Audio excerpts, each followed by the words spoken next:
നമസ്കാരം. ഇന്ത്യ ഒരു ഹിന്ദു ഭൂരിപക്ഷ രാജ്യമാണ്. ഈ രാജ്യത്തെ മഹാഭൂരിപക്ഷം ജനങ്ങളും ഹിന്ദുക്കളാണ്. എന്നാൽ ഇന്ത്യൻ ഭരണഘടന ഇവിടെ എല്ലാ വിഭാഗത്തിലുള്ള ജനങ്ങൾക്കും സമാധാനത്തോടെ മൗലികാവകാശങ്ങൾ സംരക്ഷിച്ചുകൊണ്ട് ജീവിക്കാൻ അവസരം തരുന്നു.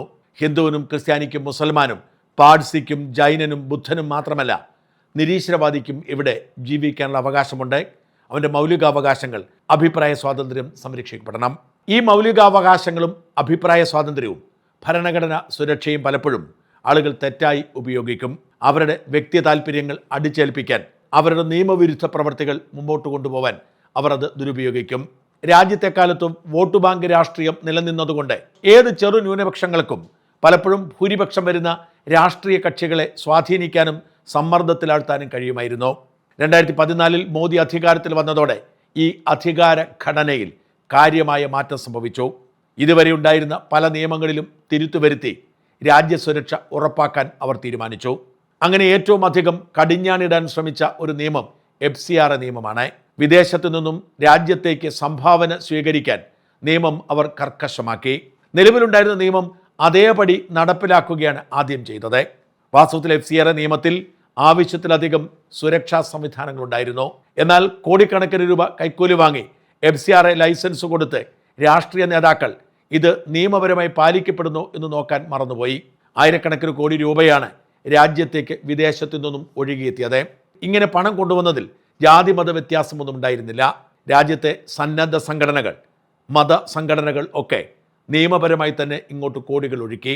ഏത് ലക്ഷ്യത്തിന് വേണ്ടിയാണോ പണം കൊണ്ടുവന്നത്, ആ ലക്ഷ്യം മറന്ന് കോടിക്കണക്കിന് രൂപയുടെ ആസ്തി വാങ്ങിക്കൂട്ടാൻ ചില സംഘടനകൾ ശ്രമിച്ചു.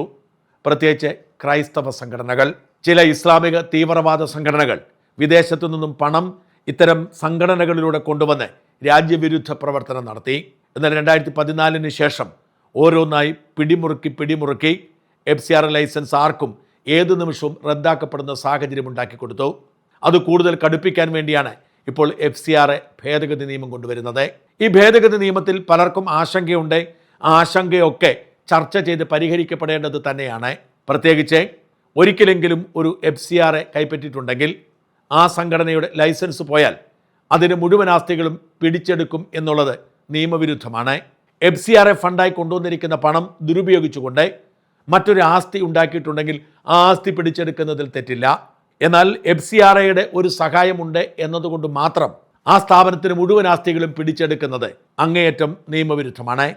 ഇത്തരം കാര്യങ്ങൾ ചർച്ച ചെയ്ത് പരിഹരിക്കാനിരിക്കുമ്പോൾ എടുത്തുചാടി ബഹളം വയ്ക്കുകയും പ്രശ്നമുണ്ടാക്കുകയും ചെയ്തിരിക്കുകയാണ് ക്രൈസ്തവ സഭകളും അതിന് തലവന്മാരും. രാജ്യത്തെ ക്രൈസ്തവ സ്ഥാപനങ്ങളെക്കാൾ കൂടുതൽ വിദേശ ഫണ്ട് എത്തിക്കുന്നത് ഹൈന്ദവ സ്ഥാപനങ്ങളായിരിക്കവേ എന്തുകൊണ്ടാണ് ക്രൈസ്തവ സ്ഥാപനങ്ങൾ മാത്രം ചാടിയിറങ്ങിയത്, ക്രൈസ്തവ സഭാ തിരുമേനിമാർ മാത്രം പൊട്ടിത്തെറിച്ചത് എന്ന ചോദ്യം പ്രസക്തമാവുന്നു. കേരളത്തിൽ തന്നെ ഏറ്റവും അധികം വിദേശ ഫണ്ട് എത്തുന്നത് കൊല്ലത്തെ മാതാ അമൃതാനന്ദ മഠത്തിൻ്റെ കീഴിലുള്ള വിവിധ ട്രസ്റ്റുകളിലേക്കാണ്. മുസ്ലിം മതസ്ഥാപനങ്ങളും ധാരാളം വിദേശ ഫണ്ട് കൊണ്ടുവരുന്നുണ്ട്. അവർക്കാർക്കുമില്ലാത്ത ആവേശവും പരാതിയും എങ്ങനെയാണ് ബിഷപ്പുമാർക്കുണ്ടായത് എന്ന ചോദ്യം പ്രസക്തമാവുന്നു. ഇക്കഴിഞ്ഞ നിയമസഭാ തെരഞ്ഞെടുപ്പിൽ BJPയെ മോശമായി ബാധിക്കുന്ന തരത്തിലേക്ക് ക്രൈസ്തവ സഭാ മേലധ്യക്ഷന്മാരുടെ നിലപാട് മാറുകയുണ്ടായി. BJPക്കാരായിട്ടും ക്രൈസ്തവ സഭയുടെ ലക്ഷ്യത്തിനു വേണ്ടി നിലകൊള്ളുന്ന PC ജോർജിനും മകനും വലിയ ക്ഷീണമാണ് ഈ വിവാദമുണ്ടാക്കിയിരിക്കുന്നത്. BJPയെ രാഷ്ട്രീയ ലക്ഷ്യത്തോടെ എതിർക്കുകയും തെരഞ്ഞെടുപ്പ് സമയത്ത് അവർക്ക് വോട്ട് കുറയാനുള്ള നിലപാടെടുക്കുകയും ചെയ്യുന്ന ക്രൈസ്തവ സഭാധ്യക്ഷന്മാർ മനസ്സിലാക്കേണ്ടത് ഇനി നിങ്ങൾ BJPയുടെ കീഴിൽ തന്നെ ജീവിക്കേണ്ടി വരുമെന്നതാണ്. BJP ഭരണത്തിന് കീഴിൽ പ്രയോജനമില്ലാതെ അവരോട് ഉടക്കി നിൽക്കുന്നത് കൊണ്ട് എന്തു ഗുണം എന്നാലോചിക്കണം. ഒരിക്കലും ക്രൈസ്തവരെ ഒറ്റപ്പെടുത്താനോ അവരുടെ അവകാശങ്ങൾ കവർന്നെടുക്കാനോ BJP ലക്ഷ്യം വയ്ക്കുന്നില്ല.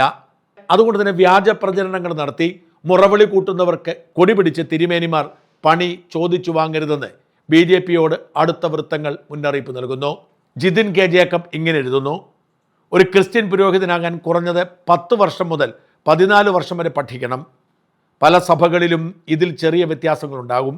ഇക്കാലയളവിൽ ഇവർ ബൈബിൾ, ദൈവശാസ്ത്രം തുടങ്ങിയവ മാത്രമല്ല പഠിക്കുന്നത്. സൈക്കോളജി, ഫിലോസഫി, ലിറ്ററേച്ചർ, ചരിത്രം, നിയമം, അന്താരാഷ്ട്ര ബന്ധങ്ങൾ, വിവിധ മതങ്ങളെക്കുറിച്ചുള്ള പഠനം, വിവിധ ഭാഷകൾ, പൗരശാസ്ത്രം എന്നു തുടങ്ങി ടേബിൾ മാനേഴ്സ് വരെ പഠിക്കും. അതുകൊണ്ട് തന്നെ ക്രിസ്ത്യൻ പുരോഹിതർക്ക് വലിയ അറിവും ലോകവിവരവും ഉണ്ടെന്നാണ് നമ്മൾ കരുതുന്നത്. കഴിഞ്ഞ ദിവസം വോട്ട് ചെയ്ത ശേഷം ഒരു ക്രിസ്ത്യൻ ബിഷപ്പ് പറഞ്ഞത് ഇനി ഇന്ത്യയിൽ ഒരു തെരഞ്ഞെടുപ്പ് ഉണ്ടാകുമോ എന്നായിരുന്നു. സത്യത്തിൽ അദ്ദേഹത്തോടല്ല സഹതാപം തോന്നിയത്, അദ്ദേഹത്തിന് സഭയോടാണ്. ഇത്രയും വിവരമില്ലാത്ത ആളുകളെയൊക്കെയാണല്ലോ ഇവർ പുരോഹിതരായും ബിഷപ്പുമാരായും ഒക്കെ വാഴിക്കുന്നത് എന്നോർത്ത്. യാക്കോബായ സഭയുടെ കൂറിലോസ് തിരുമേനിയെക്കുറിച്ചാണ് ഈ കുറിപ്പ്. അയാളുടെ ഉള്ളിൽ അടിഞ്ഞുകൂടിയ രാഷ്ട്രീയമാണ് പുറത്തു വന്നത് എന്നാണ് ആദ്യം കരുതിയത്. പക്ഷേ അയാൾ ഒരു സാമാന്യബോധമില്ലാത്ത ആളാണ് എന്ന് പഴയ ഒരു സംഭവം ഓർത്തപ്പോൾ മനസ്സിലായി. അത് അവസാനം പറയാം. ഇന്ത്യയിൽ 2014 BJP അധികാരത്തിൽ വന്നപ്പോൾ തൊട്ടുള്ള നിലവിളിയാണിത്. 2014 കഴിഞ്ഞു, 19 കഴിഞ്ഞു, 24ലും പൊതു തെരഞ്ഞെടുപ്പ് കഴിഞ്ഞു. ഇപ്പോൾ രാജ്യത്തെ സെൻസസ് നടപടികൾ തുടങ്ങിക്കഴിഞ്ഞു. അതുപോലെ മണ്ഡല പുനർനിർണ്ണയം കൂടി ഉടൻ പ്രഖ്യാപിക്കും. അതുകൂടി കഴിയുമ്പോൾ ലോക്സഭയിലെ അംഗങ്ങളുടെ എണ്ണം 540 നിന്ന് 816 ഉയരും. അത് മുന്നിൽ കണ്ടാണ് പുതിയ പാർലമെന്റ് മന്ദിരം പോലും നിർമ്മിച്ചിരിക്കുന്നത്.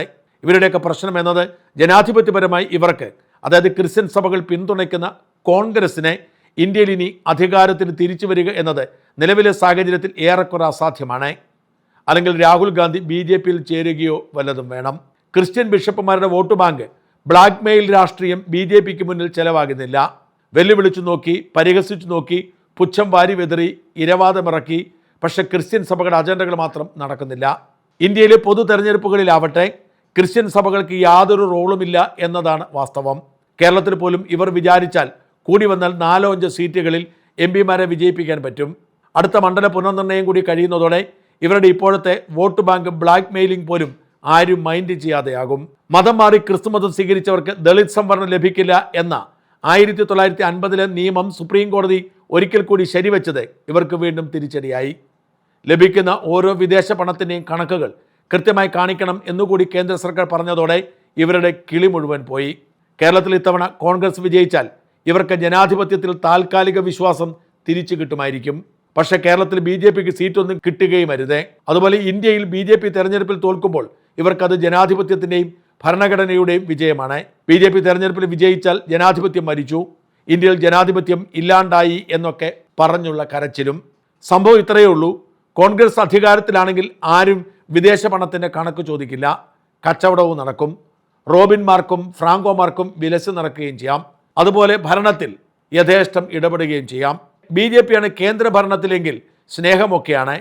പക്ഷേ ഭരണത്തിൽ അടുപ്പിക്കില്ല എന്ന് മാത്രമല്ല, വിദേശ പണത്തിൻ്റെയും കച്ചവടത്തിൻ്റെയും കണക്കുകൾ കൃത്യമായി കാണിക്കുകയും വേണം. ഈ ഡയലോഗ് അടിച്ച മെത്രാൻ സാമാന്യബോധമില്ലാത്ത ആളാണ് എന്ന് പറയാൻ കാരണം സംഭവം പറയാം. കള്ളപ്പണ കേസിൽ നടപടി ഒഴിവാക്കാൻ 15 ലക്ഷം രൂപ ഓൺലൈൻ തട്ടിപ്പുകാർ കേരളത്തിലെ ഒരു ബിഷപ്പിൽ നിന്ന് കവർന്ന സംഭവം ഓർക്കുന്നില്ലേ? കള്ളപ്പണ കേസിൽ ഒഴിവാക്കാനെന്ന പേരിൽ 15 ലക്ഷം രൂപ അടയ്ക്കണമെന്ന് ഭീഷണിപ്പെടുത്തിയപ്പോൾ ആ പണം നൽകിയ കക്ഷിയാണ് ടിയാൻ. കള്ളപ്പണ ഇടപാടിൽ പങ്കില്ലെങ്കിൽ പിന്നെ എന്തിനാണ് 15 ലക്ഷം രൂപ കൊടുത്തത് എന്നൊന്നും ചോദിക്കരുതേ. ചോദിച്ചാൽ ഉടൻ ന്യൂനപക്ഷ പീഡനം, ഇന്ത്യയിലെ മതസ്വാതന്ത്ര്യമില്ല, ജനാധിപത്യം തകർന്നു, പൗരാവകാശം ഇല്ലാതായി എന്നൊക്കെ പറഞ്ഞ് ഇരവാദമിറക്കി മോങ്ങാൻ തുടങ്ങും. വെറുതെ നമ്മളായിട്ട് എന്തിനാ? വാസ്തവത്തിൽ ഇത് കൃത്യമായൊരു സന്ദേശമാണ്. ഏത് രാഷ്ട്രീയ പാർട്ടിയോട് സ്നേഹം കാണിക്കാനും ആർക്ക് വോട്ട് ചെയ്യാനും ഓരോ പൗരനും അവകാശമുണ്ട്. എന്നാൽ എല്ലാ രാഷ്ട്രീയ പാർട്ടികളും എല്ലാത്തരം മനുഷ്യരും ഉൾക്കൊള്ളുന്ന സഭ ഏതെങ്കിലും ഒരു രാഷ്ട്രീയ പാർട്ടിക്ക് പരസ്യ പിന്തുണ കൊടുക്കുകയും മറ്റൊരു രാഷ്ട്രീയ പാർട്ടി ഇകഴ്ത്താൻ വേണ്ടി രംഗത്തിറങ്ങുകയും ചെയ്യുമ്പോൾ ഓർക്കുക, ഇകഴ്ത്തപ്പെടുന്ന പാർട്ടിയാണ് രാജ്യം ഇനി ദീർഘകാലം ഭരിക്കാൻ പോകുന്നത്. അവർ ഒന്ന് പിടിമുറുക്കിയാൽ നിങ്ങൾക്ക് ഇങ്ങോട്ട് വരുന്ന സകല സ്വത്തുക്കളും നിന്നു പോകും. അതുകൊണ്ട് രാജ്യത്തിന് നിയമം പാലിക്കുക. തങ്ങളുടെ രാഷ്ട്രീയം നിലനിർത്താൻ ഏതെങ്കിലും ഒരു രാഷ്ട്രീയ പാർട്ടിയെ വളഞ്ഞാക്രമിച്ച് ഇല്ലാതാക്കാനുള്ള നീക്കം ഉപേക്ഷിക്കുക.